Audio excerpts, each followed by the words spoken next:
পঞ্চমীর দিন সকালবেলা উঠে কিন্তু আমি চলে গেছিলাম বরানগর মেট্রো স্টেশনে, অ্যান্ড সেখানে আমার দিদিভাইয়ের সাথে দেখা করে তারপরে আমরা দুজনে একসাথে চলে গেলাম শোভাবাজার।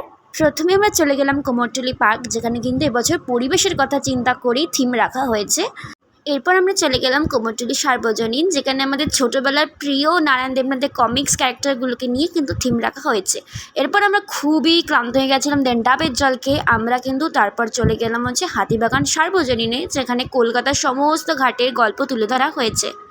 এরপর আমরা চলে গেলাম কাশী ভোসলেন, যারা লীলা মজুমদারের মতন লেখিকার সৃষ্ট ক্যারেক্টার আর বইকে কিন্তু থিম বানিয়েছে তাদের এবারের পুজোয়। ফেলুদার মগজস্ত্রীর কথা কার না জানা আছে, তাই দর্জিপাড়া সার্বজনীনে কিন্তু এবারের থিম হচ্ছে ফেলুদা। এরপরে আমরা চলে এলাম হাতিবাগান নবীনপল্লী, যারা কিন্তু ভারত ছাড়ো আন্দোলনের সময় যেই সমস্ত নারীরা পুরুষদের থেকে কোনো অংশেই কম ছিলেন না তাদের প্রতি কৃতজ্ঞতা জানিয়েছে। আর এরপর তার পাশেই নলিন সরকার স্ট্রিট কিন্তু শিশুদের ইম্যাজিনেশনকে থিম বানিয়েছে। এরপর অলমোস্ট 2 ঘন্টা লাইনে দাঁড়িয়ে কিন্তু আমরা চলে এসেছিলাম হাতিবাগানের কস্তুরী রেস্টুরেন্টে।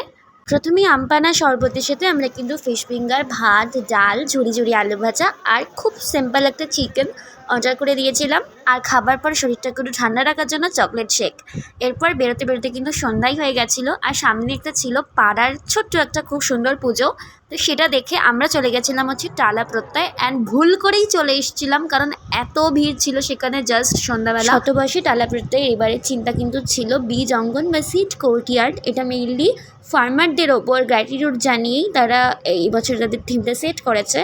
অ্যান্ড আজকে আমি কোনো রকম এই ভিড় থেকে সার্ভাইভ করে বাড়ি ফিরে গেছি। সো আজকের ব্লগটা কেমন লাগে